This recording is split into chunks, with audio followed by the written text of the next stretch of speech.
Bonjour, bonsoir frères et sœurs qui prenaient le temps de regarder cette vidéo. Le châtiment éternel, la géhenne.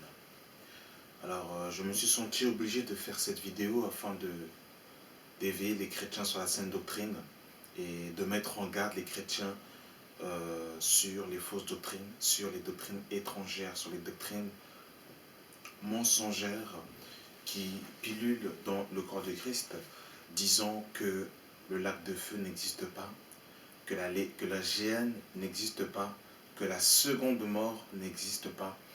Et il faut véritablement que les chrétiens soient éclairés, soient enseignés sur ces réalités spirituelles pour que les chrétiens comprennent et réalisent que la géhenne, le lac de feu, existe réellement et qu'il y aura bel et bien un jugement éternel. Et il faut que les enfants de Dieu soient édifiés, soient enseignés sur la saine doctrine. Donc nous allons prendre beaucoup de passages aujourd'hui pour véritablement avoir un dépôt suffisant dans ces temps de séduction, car il y aura de plus en plus des personnes qui se lèveront et qui changeront la grâce de Dieu en dissolution, disant qu'une fois sauvé, sauvé pour la vie, vous ne pouvez pas perdre le salut, même si vous vivez dans le péché, vous reviendrez toujours à la justice. Alors que le Seigneur dira, celui qui persévérera jusqu'au bout sera sauvé. Le Seigneur nous appelle à persévérer. Le Seigneur nous appelle à combattre le bon combat et à marcher de progrès en progrès dans la sanctification. Et Hébreux 12, 14 nous dira, recherchez la paix avec tous et la sanctification sans laquelle nul ne verra le Seigneur. Dieu nous appelle à vivre, à marcher dans la piété, dans la justice, dans la sainteté. Mais si quelqu'un vit dans le péché, qu'il ne s'attende pas à voir le Seigneur.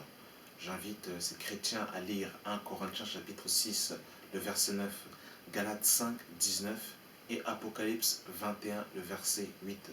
Ces trois passages nous montrent clairement que si un chrétien vit dans le péché, il ne verra pas le royaume des cieux.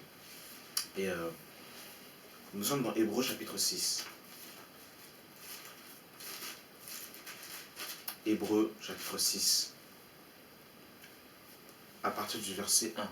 Il est écrit, « C'est pourquoi, laissant les premiers éléments de la parole de Christ, tendant à ce qui est parfait, sans poser de nouveau le fondement du renoncement aux œuvres mortes, de la foi en Dieu, de la doctrine des baptêmes, de l'imposition des mains, de la résurrection des morts et du jugement éternel. » C'est ce que nous ferons si Dieu le permet.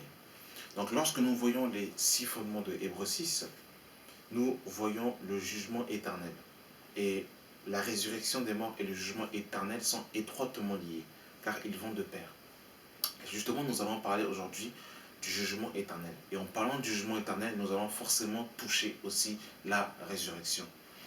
Et il y a une chose que vous devez savoir, bien aimés dans le Seigneur, c'est qu'après la mort, il y a soit la vie éternelle avec le Seigneur, soit la résurrection pour la damnation éternelle.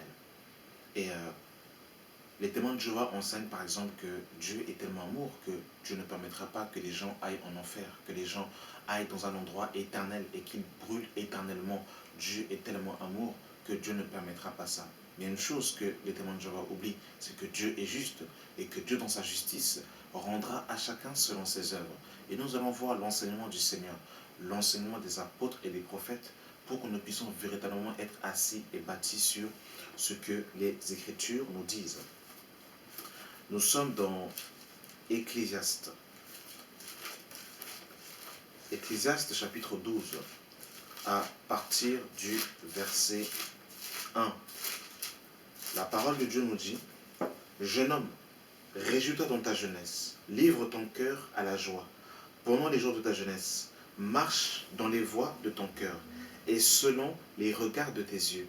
Mais sache que pour tout cela, Dieu t'appellera en jugement. » Donc, Salomon va nous dire que nous pouvons nous réjouir lorsque nous sommes sur la terre, mais un jour, nous passerons en jugement. Et lorsque nous lisons Daniel, Daniel chapitre 12, Daniel chapitre 12, à partir du verset 1. En ce temps-là se lèvera Michael, le grand chef, le défenseur des enfants de ton peuple. Et ce sera une époque de détresse, telle qu'il n'y en aura point eu depuis que les nations existent jusqu'à cette époque. En ce jour-là, ceux de ton peuple qui seront trouvés inscrits dans le livre seront sauvés. Verset 2. Plusieurs de ceux qui dorment dans la poussière de la terre se réveilleront, les uns pour la vie éternelle, les autres pour l'opprobre et pour la honte éternelle. Ceux qui auront été intelligents brilleront comme la splendeur du ciel, et ceux qui auront enseigné la justice et la multitude brilleront comme les étoiles et à toujours et à perpétuité. Donc voyez-vous, ici nous voyons deux résurrections. La résurrection des justes et des injustes. Ceux qui ont fait le bien ressusciteront pour la justice éternelle, et ceux qui ont fait le mal pour l'opprobre et pour la honte éternelle. Et ça, les Écritures nous l'enseignent, bien-aimés dans le Seigneur. Lorsque nous lisons Jean chapitre 5, Jean chapitre 5, à partir du verset 26, il est écrit, je vais lire à partir du verset 28. Ne vous étonnez pas cela, car l'heure vient où tous ceux qui sont dans les sépulcres sortiront, entendront sa voix et en sortiront.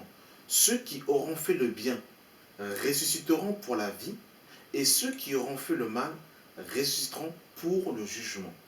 Donc nous voyons que, bien aimé dans le Seigneur, il y a un jugement que le Seigneur va réserver à ceux qui ont fait le mal, ressusciteront pour l'opprobre et pour la honte éternelle.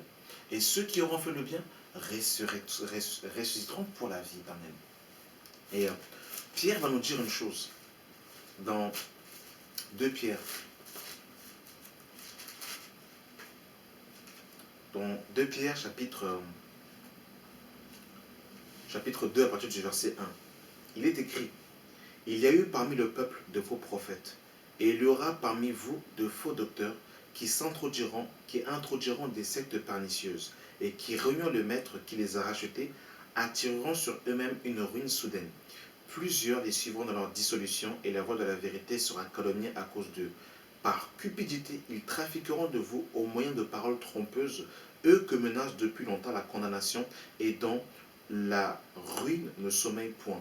Car si Dieu n'a pas épargné les anges qui ont péché, mais s'il les a précipités dans les abîmes de ténèbres, et les réserve pour le jugement, et s'il n'a pas épargné l'ancien monde, mais s'il a sauvé Noé, huitième, ce prédicateur de la justice, lorsqu'il fit venir le déluge sur le monde d'impies, s'il a condamné à la destruction et ruiné en cendres les villes de Sodome et de Gomorrhe, les donnant comme exemple aux impies à venir, et s'il a délivré le juste Lot, profondément attristé de la conduite de ces hommes sans frein dans leur dissolution, car ce juste qui habitait au milieu d'eux tourmentait journalièrement son âme juste à cause de ce qu'il voyait et entendait de leurs œuvres criminelles. Le Seigneur s'est délivré de l'épreuve les hommes pieux et réservé les injustes pour être punis au jour du jugement. Au jour du jugement, ceux surtout qui vont après la chair et qui désirent et qui ont un désir d'impureté et qui méprisent l'autorité. Voilà ce que la parole de Dieu nous dit, bien-aimés dans le Seigneur. Voilà ce que l'enseignement apostolique nous prescrit. Et Jude nous dira, dans Jude, il y a un seul chapitre, verset 3. Bien-aimés, comme je désire vivement vous écrire au sujet de notre salut commun, je me suis senti obligé de le faire, afin de vous exhorter à combattre pour la foi, qui a été transmise aux saints une fois pour toutes. Car il s'est glissé parmi vous certains hommes, dont la condamnation est écrite depuis longtemps, des impies qui changent la grâce de Dieu en dissolution, et qui renient Dieu et le seul souverain est notre Seigneur Jésus-Christ. Donc il change la grâce de Dieu en dissolution, en disant que on ne peut pas perdre le salut si vous péchez, et si vous êtes prédestiné à aller au ciel, dans tous les cas, vous reviendrez et vous serez sauvés. Voilà le message qu'il prêche. Je veux vous rappeler, à vous, qui savez fort bien toutes ces choses, que le Seigneur, après avoir sauvé le peuple et l'avoir tiré du pays d'Égypte, fit ensuite périr les incrédules, qu'il a réservés pour le jugement du grand jour, enchaînés éternellement par les ténèbres, les anges, qui n'ont pas gardé leur dignité, mais qui ont abandonné leur propre demeure, que Sodome et Gomorrhe et les villes voisines, qui se sont livrés, eux, à l'impudicité et à des vices contre nature, sont donnés comme exemple, subissant la peine d'un feu éternel. D'un feu éternel. Malgré cela, ces hommes aussi, entraînés par leur rêverie, souillés pareillement leur chair, méprisent l'autorité, et en injuriant les gloires. Or, l'archange Michael, lorsqu'il contestait avec le diable et lui disputait le corps de Moïse, n'osa pas porter contre lui un jugement injurieux. Mais il dit que le Seigneur te reprime. Eux, au contraire, ils parlent d'une manière injurieuse de ce qu'ils ignorent, et ils se corrompent dans ce qu'ils savent naturellement comme des brutes. Malheur à eux. Ils ont suivi la voie de Caïn et se sont jetés dans un salaire dans l'égarement de Balaam et se sont perdus par la révolte de Corée. Ce sont des taches dans vos agapes, faisant impudemment bonne chère, se repaissant eux-mêmes. Ce sont des nuées sans eau, poussés par des vents, des arbres d'automne, sans fruits, deux fois morts, déracinés, des vagues fureurs de mer, rejetant l'écume de leur impureté, des astres errants auxquels l'obscurité des ténèbres est réservée pour l'éternité. Oh bien-aimé dans le Seigneur, le jugement éternel, le châtiment éternel existe. Que personne ne vous séduise, bien-aimé dans le Seigneur. Que personne ne vous séduise. La parole de Dieu nous dira dans 2 Timothée 4. J'aime l'enseignement du Saint-Esprit. J'aime l'enseignement apostolique. J'aime les saintes écritures. J'aime la sainte doctrine. C'est pour ça que, oh Dieu de gloire, merci Saint-Esprit. 2 Timothée 4 à partir du verset 1. Je t'encourage devant Dieu et devant le Seigneur Jésus-Christ, qui doit juger les vivants et les morts. Qui doit juger les vivants et les morts. Bien-aimés dans le Seigneur, il y aura un jugement. Que personne ne vous séduise, que personne ne vous trompe. Bien-aimés dans le Seigneur. Nous sommes dans 2 Corinthiens chapitre 5, à partir du verset 7. Il est écrit, car nous marchons par la foi et non par la vue. Nous sommes pleins de confiance et nous aimons mieux quitter ce corps et demeurer auprès du Seigneur. C'est pour cela aussi que nous nous efforçons de lui être agréables, soit que nous demeurons dans ce corps, soit que nous le quittions.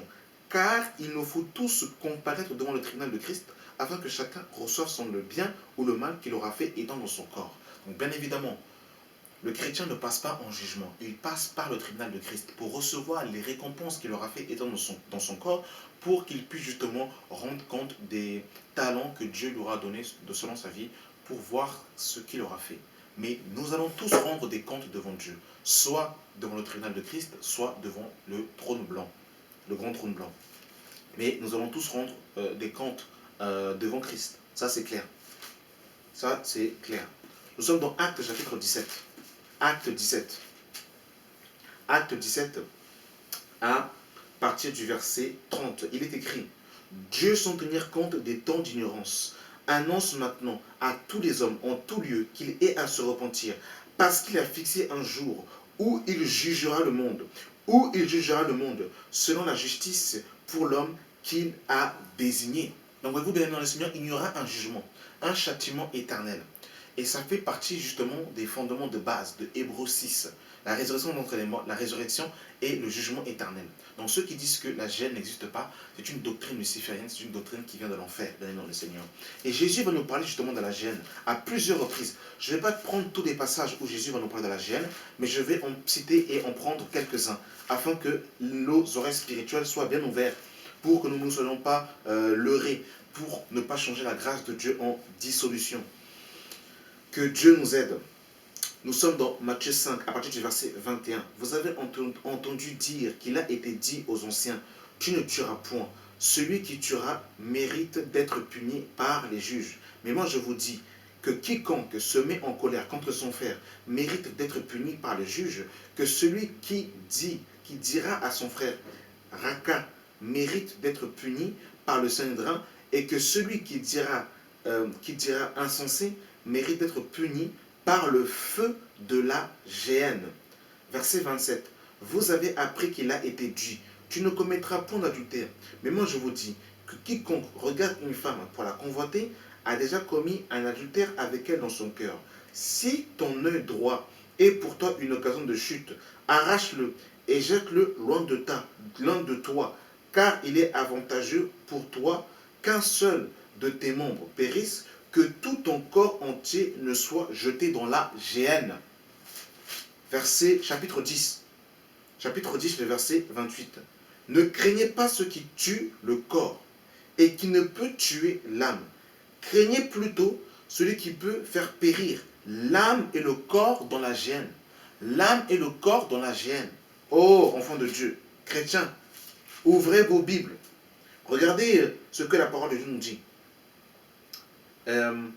Matthieu 13, à partir du verset 40. Or, comme on arrache l'ivraie et qu'on le jette au feu, il en sera de même à la fin du monde. Le Fils de l'homme enverra ses anges qui arracheront de son royaume tous les scandales et ceux qui commettent l'iniquité. Ils les jetteront dans la fournaise ardente, où il y aura des pleurs et des grincements de dents. Or, les justes resplendiront comme le soleil dans le royaume de leur Père. Que celui qui a des oreilles pour entendre, entende. Bien aimé dans le Seigneur, que personne ne vous séduise. Que personne ne vous séduise. Matthieu chapitre 25. Matthieu 25. À partir du verset 31. Alors le Fils de l'homme viendra dans sa gloire avec tous les anges. Ils s'assieront sur le trône de sa gloire. Toutes les nations seront assemblées devant lui. Il séparera les uns avec les autres, comme le berger sépare les brebis avec les boucs. Et il les mettra, les brebis à sa droite et les boucs à sa gauche. Alors le roi dira à ceux qui sont à sa droite, venez, vous qui êtes bénis de mon Père, prenez possession du royaume qui vous a été préparé dès la fondation du monde. Car j'ai eu faim, et vous m'avez donné à manger. J'ai eu soif, et vous m'avez donné à boire. J'étais étranger, et vous m'avez recueilli. J'étais nu, et vous m'avez vêtu. J'étais malade, et vous m'avez visité. J'étais en prison, et vous êtes venus vers moi. Les justes lui répondront, Seigneur, quand avons-nous vu avoir faim, et t'avons-nous donné à manger, ou avoir soif, t'avons-nous donné à boire? Quand t'avons-nous vu étranger, et t'avons-nous recueilli, ou nu, et t'avons-nous vêtu? Quand t'avons-nous vu malade ou en prison, et nous sommes allés vers toi? Et le roi leur dira, je vous le dis en vérité, toutes les fois où vous avez fait ces choses à l'un de ces plus petits de mes frères, c'est à moi que vous les avez faites. Ensuite, il dira à ceux qui sont à sa bouche, retirez-vous de moi, maudits, et allez dans le feu éternel. Et allez dans le feu éternel, qui a été préparé pour le diable et ses anges. Car j'ai eu faim, et vous ne m'avez pas donné à manger. J'ai eu soif, et vous ne m'avez pas donné à boire. J'étais étranger, et vous n'avez pas recueilli. J'étais nu, et vous n'avez pas revêtu. J'étais malade, et en prison, et vous ne m'avez pas visité. Ils répondront au Seigneur, quand avons-nous vu ayant faim, ou ayant soif, ou étranger, ou nu, ou malade, ou en prison, et ne t'avons-nous pas assisté? Et il leur répondra, je vous le dis en vérité, toutes les fois où vous n'avez pas fait ces choses à l'un de ces plus petits, c'est à moi que vous ne les avez pas faites. Et ceux qui iront au châtiment éternel, et ceux-ci iront au châtiment éternel, mais les justes à la vie éternelle. Oh, bien-aimé dans le Seigneur. Oh, enfant de Dieu. Que Dieu nous ouvre les yeux sur la parole de Dieu, sur les réalités spirituelles. Je vais terminer par deux derniers passages. Je suis dans Apocalypse chapitre 20, à partir du verset 4. Il est écrit, « Et je vis des trônes, et ceux qui s'y assirent furent donnés le pouvoir de juger. Et je vis les âmes de ceux qui avaient été décapités à cause du témoignage de Jésus et à cause de la parole de Dieu. » Donc ceux qui disent que l'âme n'est pas éternelle, voilà une preuve. Et de ceux qui n'avaient pas adoré la bête ni son image, et qui n'avaient pas reçu la marque sur leur front et sur la main. Ils reviennent à la vie et ils régneront avec Christ pendant 1000 ans. Les autres morts ne reviendront pas à la vie jusqu'à ce que les 1000 ans fût accomplis. C'est la première résurrection. Heureux et saints ceux qui ont part à la première résurrection. La seconde mort n'a point de pouvoir sur eux, mais ils seront sacrificateurs de Dieu et de Christ, et ils régneront avec lui pendant 1000 ans. Donc voyez-vous, on nous parle de la première résurrection et de la seconde résurrection. La seconde résurrection, c'est le châtiment éternel, c'est la damnation éternelle, c'est le feu éternel, c'est la géhenne, c'est le lac de feu. Et la première résurrection, c'est ceux qui ont part justement à la vie éternelle. Et au verset 11 d'Apocalypse 20, il est écrit: puis je vis un grand trône blanc. Puis je vis un gros trône blanc. Et celui qui était assis dessus, la terre et le ciel s'enfuient devant lui. Et il ne fut plus trouvé de place pour eux. Et je vis les morts, les grands et les petits, qui se tenaient devant Dieu. Des petits qui se tenaient devant Dieu. Des livres furent ouverts. Les uns un autre et un autre livre fit ouvrir, celui qui est le livre de vie. Et les morts furent jugés selon leurs œuvres, d'après ce qui était écrit dans ces livres. La mer rendit les morts qui étaient en elle. La mort et le séjour des morts rendit les morts qui étaient en eux. Et chacun fut jugé selon ses œuvres. Et la mort et le séjour des morts fut jeté dans l'étang de feu. C'est la seconde mort. Quiconque ne fut pas trouvé écrit dans le livre de vie fut jeté dans l'étang de feu. Bien-aimés dans le Seigneur, si une personne vous enseigne que la géhenne n'existe pas, que la damnation éternelle n'existe pas, que le corps et l'âme ne peuvent pas être consumés dans un endroit, dans un feu éternel, c'est un enseignement qui vient de l'enfer, c'est un enseignement qui n'est pas biblique, c'est un enseignement qui provient de la géhenne, qui provient de l'enfer, c'est une doctrine de démon. La Bible nous enseigne, nous l'avons vu tout au long de cette vidéo, nous avons vu des passages de l'Ancienne Alliance, du Nouveau Testament, qui nous attestait qu'il allait avoir une résurrection. Et le Seigneur va me donner un verset. Excusez-moi. Mais je sais que vous m'excusez et que vous me supportez et vous me permettez un peu de folie. Paul dira dans Acte 24, à partir du verset 14, « Je t'avoue bien que je sers le Dieu de mes pères, selon la voie qu'il appelle une secte, croyant tout ce qui est écrit dans la loi et dans les prophètes, et ayant en Dieu cette espérance, comme ils ont en eux-mêmes, qu'il y aura une résurrection des justes et des injustes. C'est pourquoi je m'efforce d'avoir constamment une conscience sans reproche devant Dieu et devant les hommes. » Donc même Paul, qui est apôtre des païens, va justement nous dire qu'il va y avoir une résurrection des justes et des injustes. Donc bien aimé dans le Seigneur, nous avons vu tout au long de cette vidéo qu'il allait y avoir une résurrection des justes et des injustes. Les justes auront part à la première résurrection. Et justement, ils brilleront et ils seront éternellement avec Dieu. Mais ceux dont le nom n'est pas écrit dans le livre de vie ressusciteront pour la seconde mort, pour la damnation éternelle. Et le Seigneur, Jésus-Christ, va juger les justes et les injustes. Et nous voyons dans Apocalypse 20, le verset 11, le grand trône blanc, le jugement éternel. Après le millénium, il y aura un jugement. Et les morts ressusciteront pour le jugement éternel. Bien aimé dans le Seigneur, ce n'est pas un jeu, ce n'est pas une blague. C'est pour ça que quand on vous dit que l'enfer, que la géhenne n'existe pas, que le lac de feu n'existe pas, bien aimé dans le Seigneur, ce n'est pas un enseignement qui est biblique. Ce n'est pas un enseignement qui est scriptural. Parce que voilà ce que la Bible nous enseigne. Le jugement éternel, la résurrection des justes et des injustes. Voilà. Vraiment, j'espère que cette vidéo vraiment nous aura vraiment posé un dépôt. Et quelqu'un qui dit que le jugement éternel n'existe pas, il touche aussi le fondement de Hébreux 6. Voilà. Merci d'avoir suivi cette vidéo et que le Dieu et Père de notre Seigneur Jésus-Christ vous bénisse. Amen.